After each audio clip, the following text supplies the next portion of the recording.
So yesterday, Criminal Minds Season 14 actually dropped, and it was really good, and I have a lot of info and theories I want to be showing you guys in this video today. So just sit back and relax. This will be my first ever Criminal Minds theory video, and it's not really a theory. It actually may happen this season, so sit back and enjoy the video.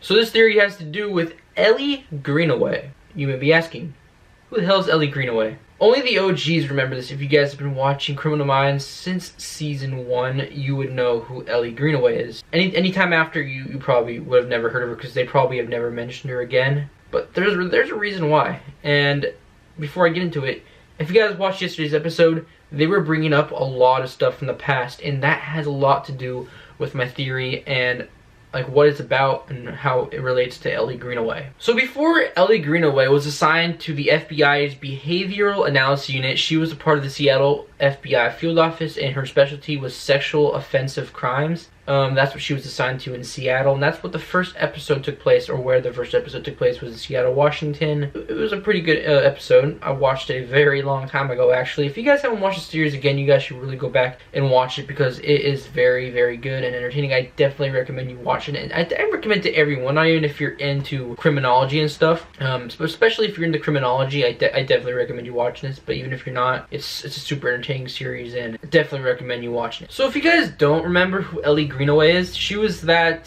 supervisory special agent who was on that train, and there was an unstable man on it, I guess, and who apparently had schizophrenia. If you guys know what schizophrenia is, you guys, I definitely recommend you guys go look it up. But anyways, that man with schizophrenia thought like his friend was on the train with him, right behind him, and telling him stuff what to do. But obviously it's a part of schizophrenia. There wasn't really a man there. And so the man behind him told him that she was an FBI agent looking to arrest him, and he thought like he had like chips in his hand. You guys should really go watch it. I don't want to spoil it. But anyways, he took the plane hostage and took her gun, and yeah, you guys should go watch it. I don't want to spoil it. But anyways, during the finale, Randall Garner was like a criminal that the group was investigating, and he ambushed Elle Greenaway in her apartment and even shot her. And this is where it gets interesting. He reached his fingers into her bullet wound and wrote on the wall rules, and that has a lot to do with the storyline. Again, I don't want to ruin it for you guys, but again, he wrote on the wall rules. And so after this trauma, she took a leave of absence. I think like 4 or 5 months of an absence, you know,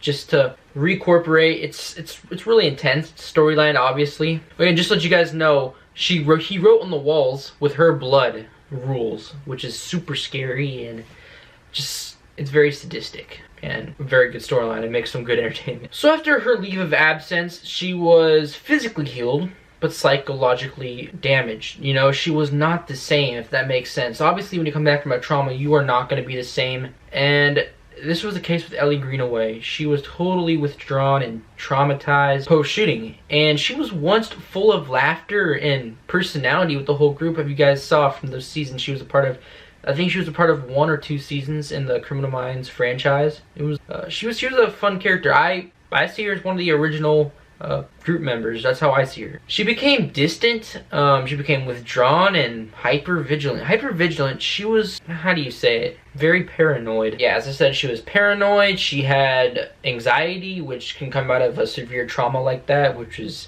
it's actually super scary to think that a trauma like that can cause mental effects and just long-term effects. And again, this has to do with my little theory. Going into season 14 of Criminal Minds, which actually came out yesterday. If you guys haven't watched it, you guys should really go watch it. But if you guys have not watched the whole Criminal Minds series, I definitely recommend you guys watch from season 1.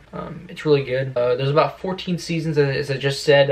It's the beginning of the 14th season. I just watched episode 1, which was 300th episode of the series. It's called 300. So she returned with a case involving a serial rapist, which, again, she was assigned to the Seattle Field Office of Sexual Offenses.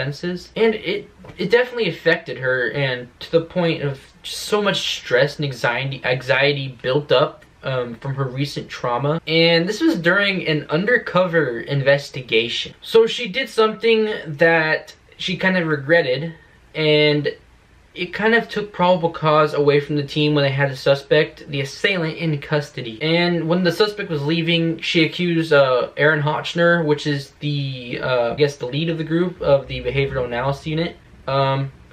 She accused him of shooting her, or getting her shot, if that makes sense. Yeah, this is around the time when Gideon was still with the group, and definitely Morgan. Morgan was there for many seasons after, but he recently left the group. So was Hotchner. They both left. Sad. Actually, I think Hotchner got fired for something that happened. His real name is Thomas Gibson. And Morgan left because he got a role over on SWAT, but he still made appearances a season or two after. Pretty sure he'll definitely be making an appearance this season. That would be awesome. So Greenaway began to stalk the suspect that they had let go from because of probable cause, and she, you know, got in the middle of the investigation and messed it all up. So she began stalking him. By him, I mean Randall Gardner. I remember this vividly. They were between like an apartment complex in the middle, and her response to the alleged rapist, because he kept taunting her in the parking lot, because she was the one who basically made it possible for him to get out of custody of the FBI. So as he was walking away, she pulled out her gun and shot him. I'm pretty sure multiple times. And following that, she lied that he drawed a gun first at her, even though it was her. It was definitely her, because she basically shot and killed the alleged rapist as he was walking away. And it was ruled as self-defense, even though her friends over at the behavioral analysis unit thought otherwise, because obviously she had a deep emotional connection with the case. And if you have a deep emotional connection with the case, you should definitely not be working on it, especially with like recent traumas. So in my opinion, she came back a little too early in the storyline. She wasn't psychologically healed. I don't think she'll ever be psychologically healed. She was definitely physically healed, because the blood on the wall, whatever you call it, rules. And this is where it's kind of big for my theory and could lead into it. And as you guys have been knowing, we've been hearing a lot of things that a big theory, and it's actually maybe true, that there's going to be a female serial killer in this season's storyline, and maybe leading into the next season. And this is a big one. This is why I brought up Elle Greenaway. So a short time after the shooting, in an episode called The Boogeyman, I'm pretty sure, Elle resigned from the behavioral analysis unit, and it was a very big shock to me. This is still during the time, I'm pretty sure, that Gideon was still in it, and Hotchner and Morgan, just the whole original cast. I'm pretty sure there's only 3 more people that were a part of the original cast that are still in Criminal Minds. I'm pretty sure that's Dr. Reid. I'm not sure if he's an agent yet. I'm pretty sure he's still Dr. Reid. Penelope Garcia, the technical analyst, the awesome one, and JJ. So those are the original 3 who are still with the cast over a decade. Oh yeah, and Joe didn't come till a little bit after, but David Rossi, yeah, he's been there for a long time. I remember him with brown hair. Now he has white hair. And if you guys don't know who Joe Montego is, he voiced Fat Joe from The Simpsons, basically. But yeah, he's SSA David Rossi of the Behavioral Analysis Unit. He's basically one of the founders portrayed in this. Him and Gideon were two of the founders of the Behavioral Analysis Unit. So yeah, Greenaway was assigned to the Behavioral Analysis Unit. She resigned, is what I meant to say. And it was right before Hotchner was going to fire her anyways. So he said it didn't make that much of a difference. So after she got away with that murder, she handed in her badge and her gun, and told Hotchner he was never going to admit. She was never going to admit guilt. And then she says if she had to do it all over again, she would do the same thing. And Elle left the FBI permanently. She got away with the crime, and she was eventually replaced with, as you guys know, Emily Prentiss. And Emily Prentiss has been with this crew since then. She has obviously had a couple on and offs, but basically she's been pretty committed. And yet we still miss Elle Greenaway. She's probably one of the original characters of Criminal Minds. Her first appearance was on season 1, and her last appearance was on season 2, episode 6. Here's my theory going into season 14. What if after Elle Greenaway left the FBI, she was, how do you say it?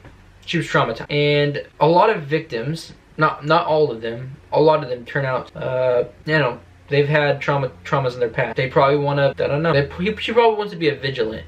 Because as you guys saw, she had no problem killing Garner and she got away with it. She never admitted guilt. And with that being said, what's going to make her stop from killing other alleged rapists? What if she becomes a serial killer, but a vigilant one, like a vigilante? If that makes sense. If you guys don't know what vigilante is, it's someone seeking justice without U.S. laws or ideals, or foreign laws or ideals. She's basically executing them, if that makes sense. What if she goes on, I guess, obviously becomes a serial killer, but she's killing rapists and other bad people, because again, her specialty in the FBI's Seattle field office was sexually based offenses, which were considered especially heinous in the criminal justice quote to Law and Order. So yeah, obviously Harry being from Criminal Minds can probably do something with that. I hope that becomes a storyline, because that would be probably one of the biggest storylines, because I always remembered, I was always wondering, when was Elle Greenaway going to return to the cast? And now because Criminal Minds is bigger than it's ever been before. Back then when Ellie left, Criminal Minds was still in its prime, and now it's a big show. I'm pretty sure that Criminal Minds can afford to have Elle Greenaway for maybe a few seasons, or forever seasons that the story goes on for. But yeah, she abruptly left in the second season. We missed her. Her character had a lot of personality, so we definitely we remember Elle Greenaway. She was a good character. So tell me what you guys think. Do you guys think Elle Greenaway is going to portray a serial killer this upcoming season? If you guys know who Elle Greenaway is, she's portrayed by Lola Gladani, and she was a good actor. This was, again, we haven't seen her since 2006. She first appeared in 2005. That was a very long time ago, like over 12 years ago, and it's just crazy to see how fast time goes by. So yeah, so what do you guys think? Do you guys want to see Elle Greenaway return here in season 14 of Criminal Minds? That would be insane. That would be probably one of the biggest plot twists of all time. Again, we haven't seen her in such a long time. Only the OGs remember who Elle Greenaway is. It doesn't even have to be Elle Greenaway. It could be anyone, but it would just make so much sense because of Elle Greenaway's her trauma she had during that case with Garner. So again, tell me what you guys think. Tell me down in the comments. Make sure to tag Harry Bing on Twitter. Yeah, just thank you guys so much for watching the video. It's been Fernie or Fernando, and I'll see you guys in the next one. I'm out. Peace.